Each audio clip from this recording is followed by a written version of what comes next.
Hello, everybody. We're at the end of March. It's been quite a March in the United States. I'm going to begin that again, Pete. That was a dumb thing to say. Hello, everybody. We are at the end of March. It's been quite a month in the United States. A couple of days ago, we did a show with my old friend Jonathan Rauch from the Brookings Institute on the growing political resistance to Trump 2.0. Rauch is cautiously optimistic about the political forces coming together to challenge Trump's assault on American democracy. I first came across John Rauch in a piece he co-authored with Peter Wehner in the New York Times 3 years ago now. What's happening on the left is no excuse for what's happening on the right. Both Wehner and Rauch are conservative centrists, I guess, would be the best way to describe them, although Wehner and Rauch, probably their politics are quite different in some ways. But they've always been my reference point, morally and politically, for a critique of the growing authoritarianism in America. And just as I had the opportunity a couple of days ago to talk to John Rauch, I'm thrilled that we have the honor again of talking with the great Peter Wehner. His latest piece in The Atlantic, always the reference, I think, for the critique of Trump, is entitled "Trump's Appetite for Revenge is Insatiable." Peter is joining us from Wheaton College, just outside Chicago. Pete, I hope April's going to be a better month than March. Are you optimistic? I'm not particularly optimistic. I'm not particularly pessimistic in terms of how things are going to go. I think we just have to wait and see. I am concerned, even alarmed, at the trajectory of the Trump administration. You know, he's been in office for 65, 70 days, which means he's got a little under 1,400 left to go. And so I think it's a lot of time to do a lot of mischief and a lot of harm. And I imagine he's going to try and do it. And I imagine he's going to get away with a lot of it. Your Atlantic piece begins, "No one can say they didn't know." And Pete, you've been doing more than anyone, I think, to remind and warn people about Trump's lack of morality. As I said, you've always been my reference in terms of a moral critique of Trump.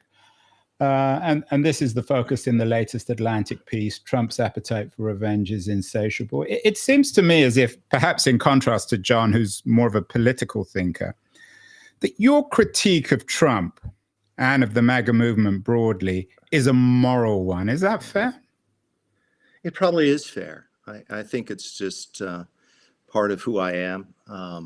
You know, when I first got interested in politics, which is when I was in my teenage years, I think I was drawn mostly to politics because I felt like that morality and justice were at the core of what politics was about. Now, that's not all politics is about. It's a complicated enterprise, and certainly has its dark sides, like all human enterprises do.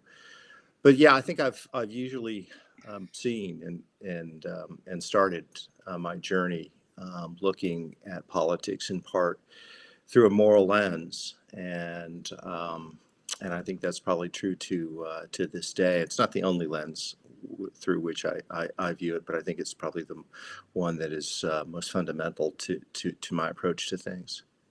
Yeah, it's worth reminding everyone that you're also a senior fellow at the Trinity Forum and a man who wears his religion on his sleeve. You're not ashamed to talk about your faith. In the Atlantic piece, you talk about revenge being the central theme for Trump. I don't think there's much debate about this. What is revenge, Pete? And why is it such a challenge to moralists like yourself? Yeah, I think what revenge is not just a longing for recompense or for bad things or evil things to be held accountable. I think that's a morally sound judgment. I think revenge is more a kind of a bloodlust. It's an emotion that is negative and often ugly, and it can crowd out almost every other emotion the high and the noble ones as well, and it can become obsessive because it's driven, I think, by a deep anger, and that anger can be rooted in a whole series of things. It can be rooted in feelings of shame, of humiliation, and other things. Uh, so it's problematic. It's part of the human condition. We all have those feelings of revenge from time to time. I think we especially have it if we feel like we've been injured or those whom we love have been injured. And as I said, it can be rooted, at least in part, in an understandable, even a right judgment. But I think it just has to be contained. Otherwise, it can overwhelm. It's a dangerous emotion in a democratic republic, or in any country for that matter, because it can become destructive and it can feed itself. And when you're in a cast of mind that is dominated by revenge, you can justify an awful lot and get away with an awful lot, because you're just so overpowered by those emotions. It's one of the reasons that the founders of this country were so concerned about taming the passions of human beings, not just revenge, but many others, because they knew the dangers of mob passion. Lincoln, in his 1838 Young Men's Lyceum speech, when he was still in his 20s when he delivered that, was really on that topic too, mob violence and what generated it. You quote de Tocqueville, not for the first or probably the last time in your Atlantic piece, warning us about the vice of rulers. What did Tocqueville observe in the early 19th century that's still so relevant today? Yeah, I think, Tocqueville, who was such a great critiquer and analyzer of the American people and the country itself. Sometimes that's the gift that outsiders, foreigners have when they come to America.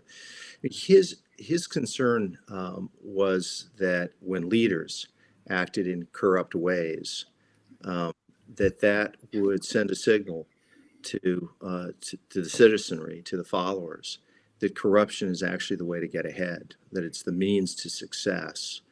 And I quoted Tocqueville because it was in the context of what I think is one of the most pernicious things about the Trump presidency, and probably not focused on enough in my estimation, which is his effects on the broader public, and how he is emotionally rewiring an awful lot of people, otherwise good and decent people, in ways that are harmful, and that his sociopathy, in a sense, becomes our sociopathy.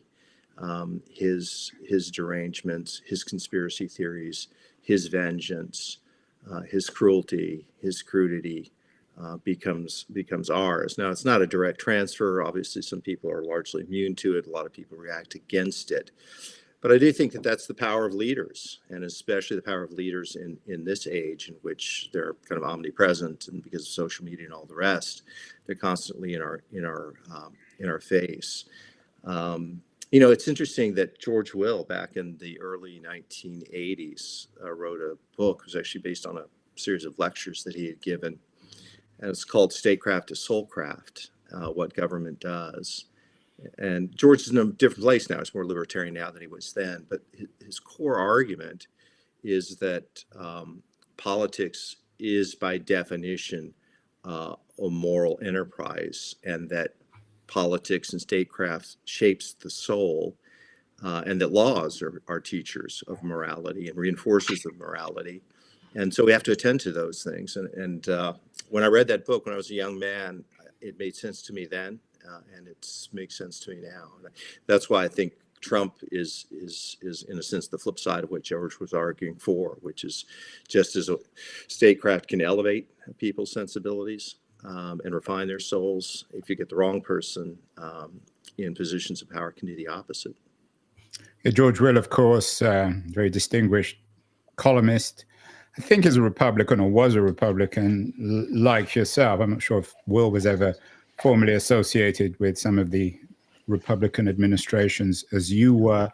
In your piece, Pete, and it's a classic Wehner, very powerful, you refer to John Roush, and you say that Roush wrote to you saying that the one thing that surprised him about Trump supporters was the sheer energy that's generated by transgression, the joy of breaking stuff and hurting people. Does that surprise you too, given your scriptural interest and references, your knowledge of de Tocqueville and the warnings about the potential corruption of the Republic? The stuff that John talks about is a kind of nihilism, isn't it? A violence for the sake of violence, an enjoyment in simply breaking things. It's beyond ideology. Yeah, that's well stated, Andrew. I think that's right. No, I'm not surprised by that. I thought John's articulation was a very good one, and that's why I wanted to use it.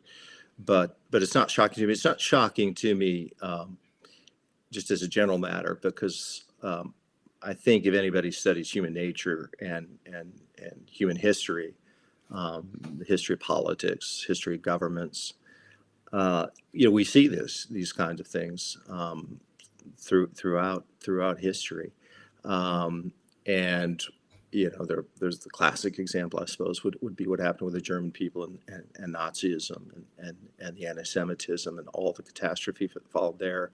But you see it, in Rwanda and the Serbians and the Bosnians. I mean, we could go on and on and on. That is part of the through line of history, and it is something in which we're susceptible as human beings, which is this kind of bloodlust.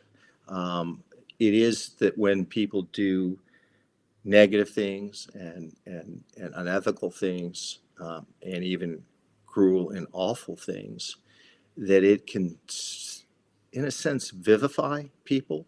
It's really a weird thing. I mean, I really have seen this in the MAGA world over the last 10 years and how it shifted. I think at the beginning of the Trump era, there were an awful lot of Republicans, an awful lot of Christians. I am a person of the Christian faith that was attracted to his agenda, and they thought he was a fighter, but they were a little bit uneasy with his personality and his transgressions, personal and otherwise. And they viewed that as kind of a bug rather than a feature. But I could just see as time went on, month after month, year after year, as they made their accommodations to his transgressions, it began to light them up. They began to take a certain kind of joy, and they got a kind of dopamine rush out of the whole thing. And I think that really is a characteristic of Trump supporters in the MAGA movement now. Not all of them, of course, but an awful lot of them. There is a thrill in the exercise of cruelty, and Trump knows it, and his people know it, and so you see them playing to that all the time. It's gone way beyond just the phrase trolling the yeah, I mean, you can see it. Yeah, it's a celebration of cruelty. Yeah, I mean, you can see it, for example, in these flights of supposedly illegal immigrants to the United States, to El Salvador, and the pleasure that some of these people seem to get in punishing people and throwing them out of the country. You talk about transgression, Pete. You've been also very outspoken in your critique of evangelical Christianity's association with Trump, their affection for him. You wrote an interesting piece just before Christmas this year for the Times. You're also a columnist there. Why it matters that Jesus came from a dysfunctional family. I'm not suggesting that Trump and his own dysfunctional family, certainly his relationship with his father, was part of the Christian narrative, may have even come out of the Bible. But there is an uncanny resemblance between the dysfunctionality of Trump, his life, his family, his story, and perhaps some of the narratives in the Bible. Is that fair? Is that one of the reasons, conceivably, and it might be generous to the evangelicals, of why they themselves are so transfixed, addicted to these Trumpian transgressions? Yeah, that's an interesting hypothesis. I'd have to think more about it. My first inclination is I don't think that exactly is the appeal to Trump to those people, with a caveat, and that caveat would be that it is true, at least for different subcultures within Christianity, the story of that kind of a redemption, or person having um, grown up one way, whose life was characterized by depravity, and then there's a 180-degree switch, and they come over to faith, and their their lives are reformed and regenerated.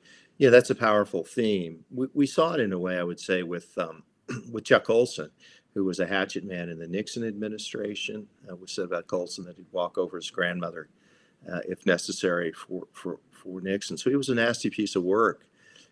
He got caught up in Watergate, was imprisoned, and had a conversion experience. It was true for Colson. He then founded something called Prison Fellowship, and the rest of his life was dedicated to ministry. Did you ever meet him? I did meet him. Yeah, I did.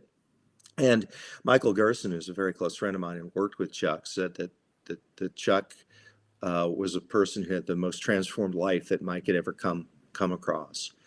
And you know, and Chuck was impressive in his own right, after his conversion. But I think there was something about the fact that, you know, I was once lost but then found, that really appealed to Christians. I would say when it comes to Trump, you know, what's missing is the hopeful part of that story, right? With Colson, there was a real conversion, and he gave words to it, and then his life changed.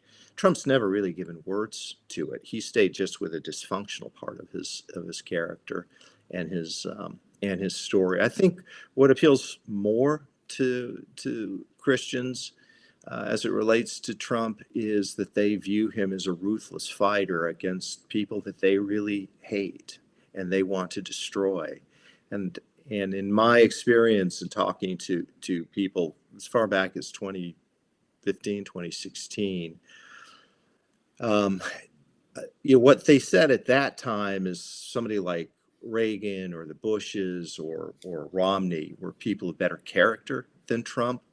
But in a sense, they felt like those people were too genteel, and Trump would bring a pistol to a cultural knife fight, and that appealed to them. At first, it appealed to them because they thought that way we can win and protect what we believe is worth protecting and destroy the people that we think are worth destroying. But then over time, you saw this transition, which John was getting at, which is that it was the cruelty and the incessant, relentless conflict that seemed to give them energy and as I said, vivified them.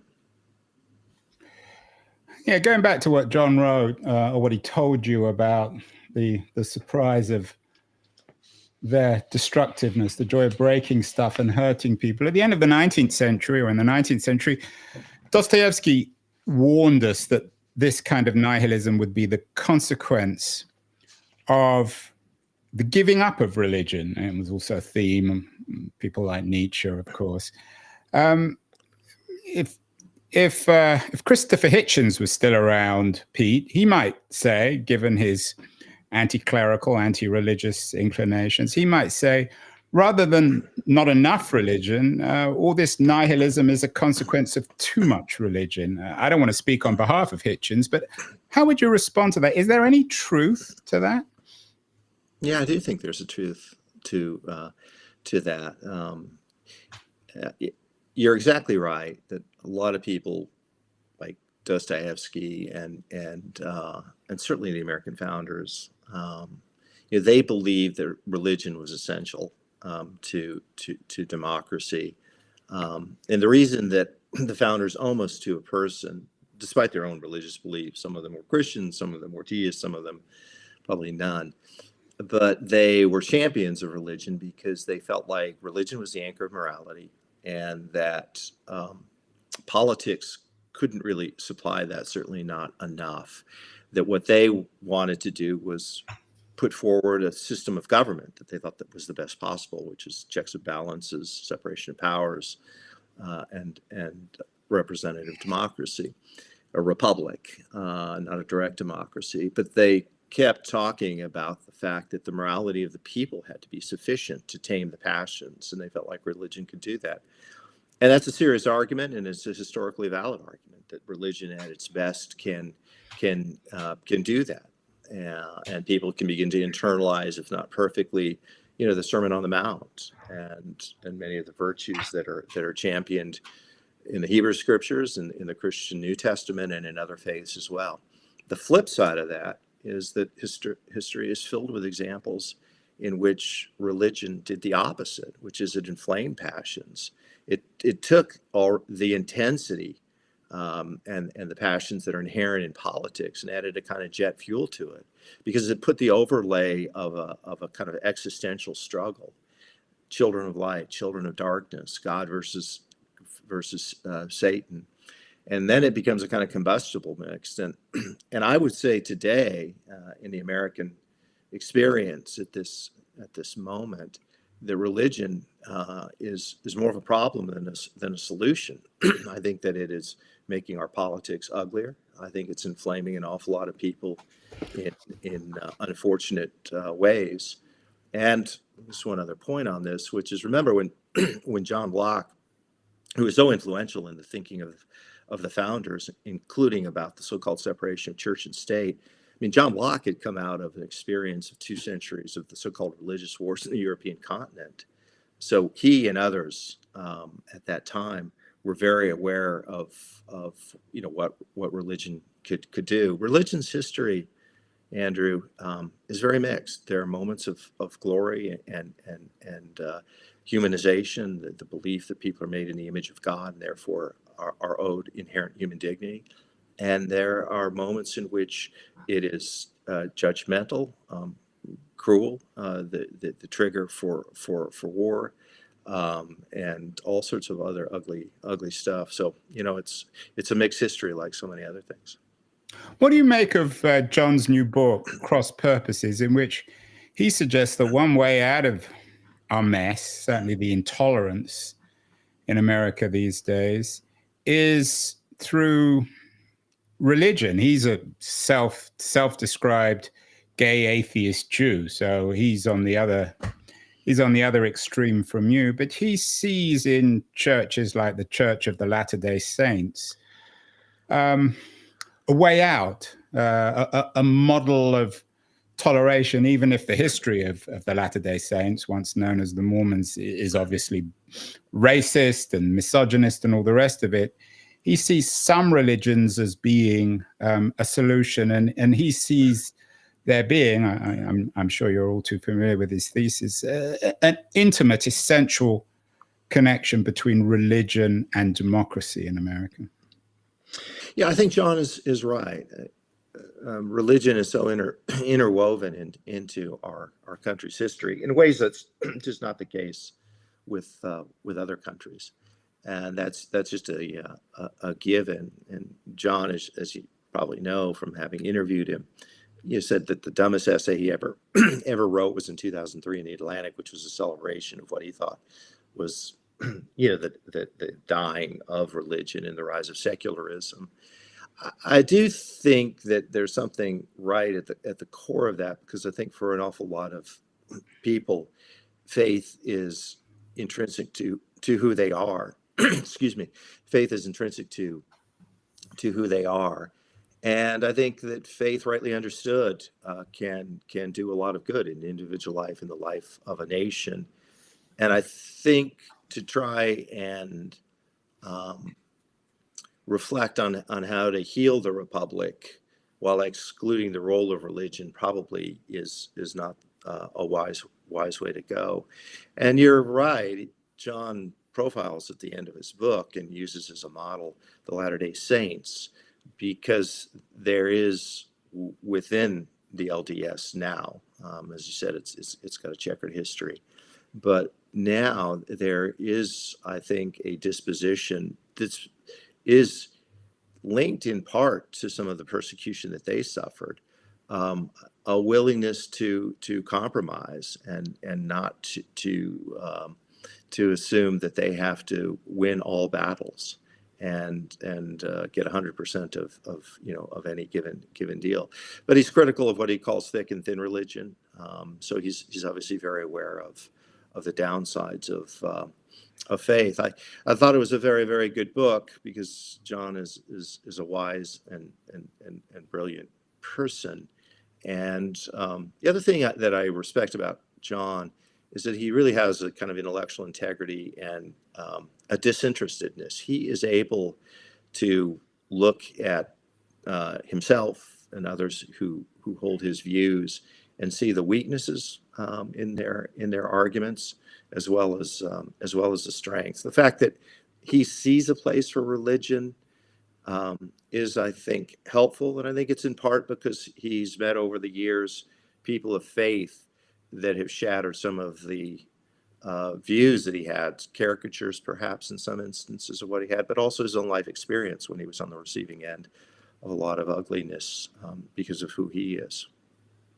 Yeah, I'm sure he's blushing now. I hope he's watching, Pete. Have you had any rather personal questions, especially for you? Have you had any personal crises of faith? Has it ever occurred to you through this increasingly dark period in American history that maybe you were on the wrong track in terms of religion, falling back on religion, given, as you suggest, the sometimes unsavory relationship between American religion and intolerance and hatred and destruction? Yeah, it's a very good and intriguing question. I'll answer it in a couple of different ways. The first is that when I started my journey into faith, which is right at the end of high school and into college, I said at the time that faith wasn't easy for me. I remember telling my sister, who was a Christian at the time, she's 5 years older, and I said, Patty, it's like sand in the gears for me. It didn't come easily, and I asked so many questions. I had my dad's notepad, his notepad from work, and I would list question after question, and I would ask her and other people, how do you explain this? And to this day, Andrew, I am wrestling with issues and probing and asking, are certain things that I believed not true? And so that's been part of my journey. It's not a crisis in faith in the sense that I've, felt on the edge or verge of giving up on my belief in God or as a person, as a follower of Jesus. But a lot of the other stuff, has been at times up for grabs, and it's a constant process for me of refinement and reflection and seeking out the views of others, dialogue, discourse, debate. And I think that's who I am. That's how I'm wired. And I think that's how it will be, to my last breath. In terms of what it's brought out for me, as it relates to the political moment and the real, I would say, pain and discouragement that I've felt and because of what I've seen, which is the hypocrisy, the harshness of spirit, the judgmentalism that characterizes so much of, certainly I would say, white evangelical Christianity. Again, with a caveat that that's not true of everybody, and there are people of enormous integrity in my life and have touched my life because of their faith. But as it plays out on the stage, it's been really, really discouraging. It's not new to me. I mean, Mike Gerson and I wrote a book in 2010 called Religion and Politics, City of Man, Religion and Politics in a New Era. And we went through decades and even centuries of the mixed history of Christianity, including in politics. But living it out in real time and seeing the way that a lot of people who profess to be Christians are living out the faith has been discouraging. It certainly put question marks to me around a lot of lot of stuff, not who Jesus is, but who they are. And just to get a little bit theological, Andrew, it's probably not where you want to go, but No, it's where I do want to go. okay. Christians believe in a concept called the Holy Spirit. Without going into too much detail, the belief is that when you become a person of the Christian faith, you're filled with the Holy Spirit. And the Apostle Paul, in one of his epistles, describes the fruit of the Spirit: love, joy, peace, patience, kindness, and self-control, right? And the supposition is that you would expect to see those qualities more in people who are Christians than not, simply because from a Christian point of view, they would have access to something that non-believers wouldn't, right? And yet, when I look out, and I think when the world looks out at Christians and how Christians conduct themselves, often in their daily lives, and certainly, in the political lives, they don't see really much of a difference at all. And in fact, often they see the opposite, where they Russell Moore would tell a story where he spoke to a woman whose daughter had a crisis of faith, and Russell said, a generation ago, that crisis of faith would have been on the validity of the canons, the canon of Scripture, or whether the crucifixion and the resurrection really happened, that kind of thing. In this case, the crisis was that this young woman went to her mother and said, the non-believers that I see, the atheists that I see, are showing more love and generosity and kindness than the Christians that I know. And that, to me, is not just a problem, but a conundrum, because I don't quite know what to make of it. Sometimes, as I said to friends, a bit tongue-in-cheek, it looks like the Holy Spirit has taken a sabbatical, and I hope he ends it soon. So anyway, that's a long-winded way of saying that for me, the faith journey is not always a linear one. Yeah, that's a nice image of the Holy Spirit taking a sabbatical. Maybe he or she or it is having a rest. One of the things, as always with Pete, with your piece, I really liked was its generosity of spirit. As I said, you're a deeply religious man, and as this conversation reflects, you've been doing a lot of religious thinking, one way or the other, self-critical and otherwise, about this. And yet, in your piece and in your way of addressing this crisis, you don't fall back, I think, on religion or religious figures. The standard response would be, well, let's look at the lives of Lincoln or MLK to underline the exceptionalism in the American narrative. But of course, that exceptionalism is now being questioned on every front. And the character that you choose to write about in this Atlantic essay is Václav Havel, who wasn't a believer, but of course offers a model for dissenting from totalitarianism. Why did you choose Havel in every front, as a non-American, am I right? He wasn't a Christian, was he? No. Certainly wasn't an Orthodox Christian. I think it would be fair to say, I think he would have said that he was a person who was spiritual. But I don't think the Christian faith was one that he particularly proclaimed. Havel, like Solzhenitsyn, actually, really was an important figure decades ago. And when I wrote this essay, I actually pulled 4 or 5 of Havel's books off the shelf. I respected him so much for a number of reasons. One is I felt like he was a courageous truth teller, and he was a truth teller when there was a real cost to telling the truth, when he was a Czech dissident.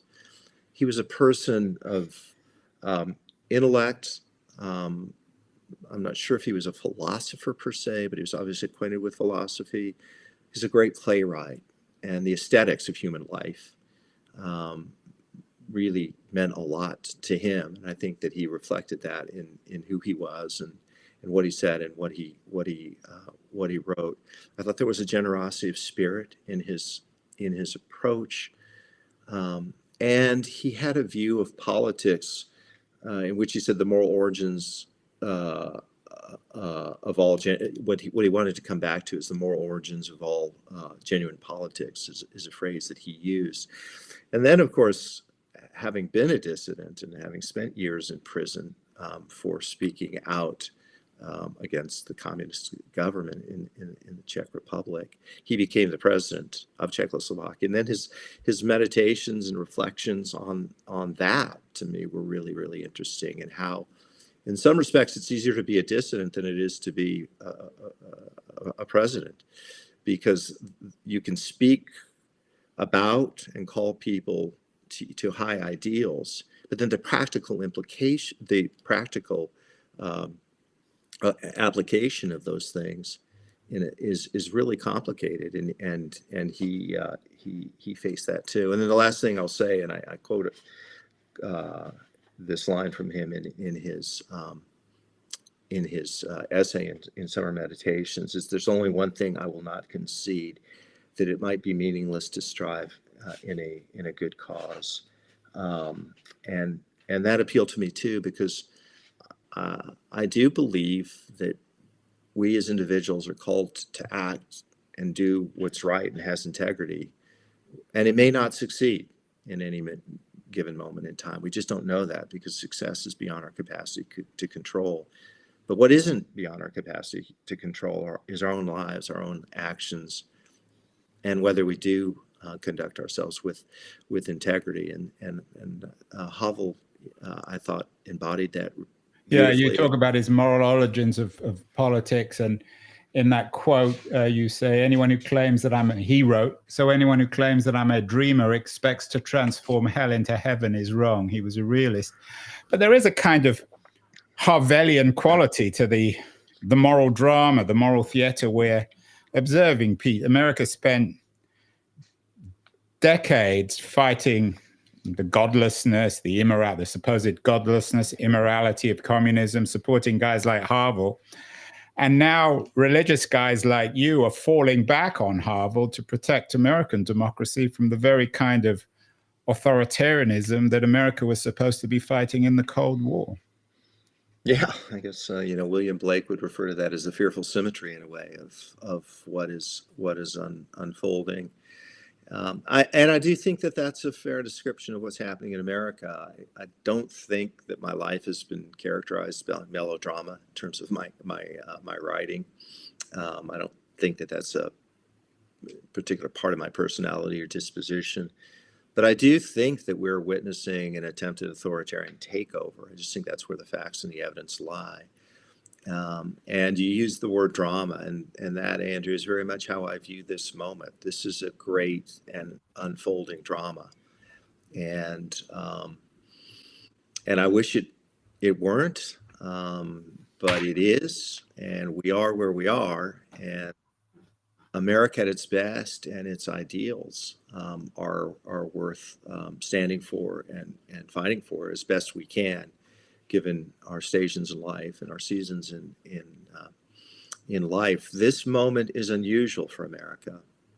And I think that's part of the reason why it's so disorienting for so many people, because we just really haven't been here before.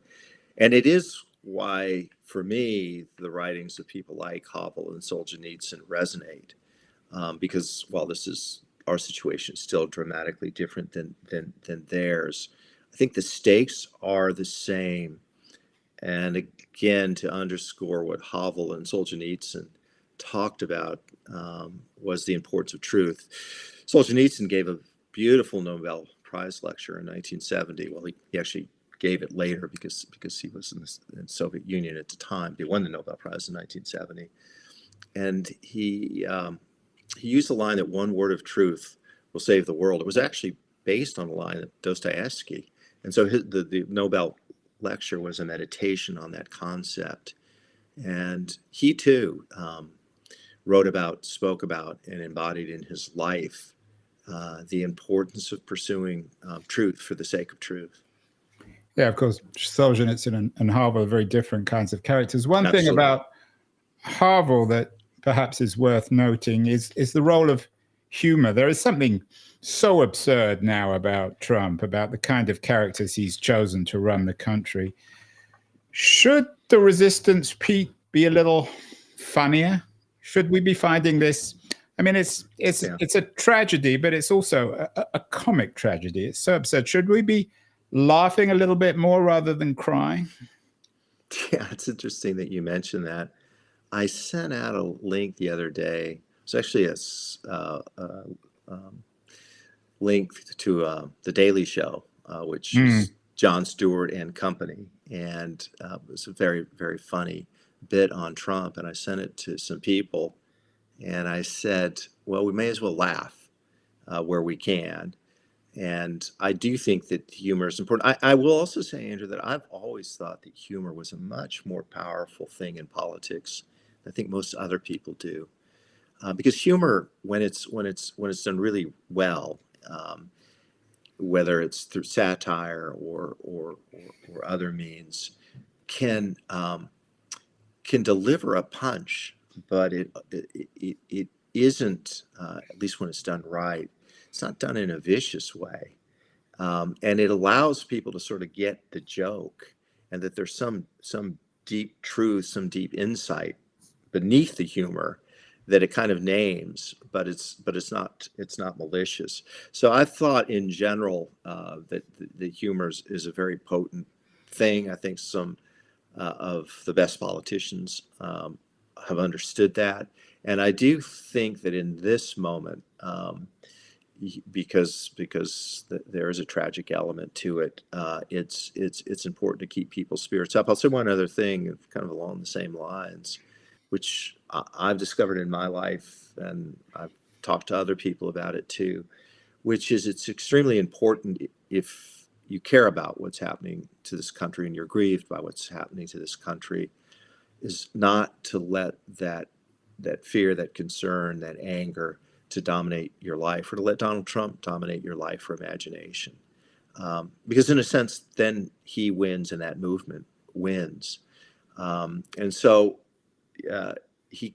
we can't allow him or the MAGA movement to invade every sacred space in our lives. And so I do think we have to be intentional, and I've tried to do it, whether in my case, in the case of my wife, to go to the National Gallery of Art when there are exhibits that we want to see, or hike.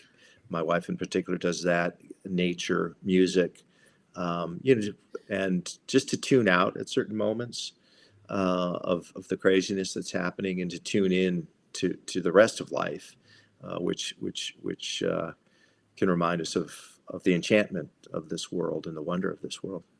Yeah, speaking of the joke, it might be worth revisiting Kundera's book, The Joke, his novel, which is a wonderful satire. I'm not sure how gentle it is on the stupidity and incompetency of communist bureaucracy. I expect we'll have similar books about America. Finally, Pete, you talk about this moral theater, and I think, in a sense, would it be fair to say that we're all being called now? This stuff you wrote, you warned us, you've been warning us actually for years, but you warned us in November, this election is different. And you're right, it might even look different from the 2016 election. We're all being called to see how we behave. It's not just a stress test for American democracy, but it's a stress test for all of us. How are we going to deal with the fear, the challenge? Are we going to retire to private life? Are we going to do deals with the devil? Some law firms seem to have been doing deals with the devil, universities, everyone's being challenged with this. And I was really struck. You were on the Bulwark with Jeffrey Goldberg, the editor of your magazine, editor-in-chief of Atlantic, a few days ago. I was really struck with Goldberg's interview. I'm not sure if you heard it on the New York Times. Here's a guy, I don't know the guy, you obviously know him. He seems so tough, so unwilling to budge an inch. I'm not sure whether or not he's religious. I'm not suggesting we turn Jeffrey Goldberg into Václav Havel or Solzhenitsyn. But guys like Goldberg models? Should they be models, Pete, especially for the lawyers and the university presidents and the corporate CEOs who seem to be doing deals now with the devil, with Trump? I think so. And I really would throw in to that litany media personalities in the press too. I mean, who are doing deals or who are standing strong? Doing deals. Do you want to name any names? Yeah, I think we're seeing it at the Washington Post with Jeff Bezos. I think it's pretty clear that the approach that the Post is taking is being informed in part because Jeff Bezos feels like he's got deals and companies that he's worried that Trump could attack. The degree to which so many institutions are going on bended knee to Trump has surprised me a little bit, and you've named a number of them, and that's exactly why people like Jeff Goldberg and magazines like The Atlantic are important because they haven't done that. And I was proud to be a part of The Atlantic once I joined them because I was so aware of the really remarkable history of The Atlantic, which was founded in the 1850s and was part of the abolitionist movement at that time, and just in terms of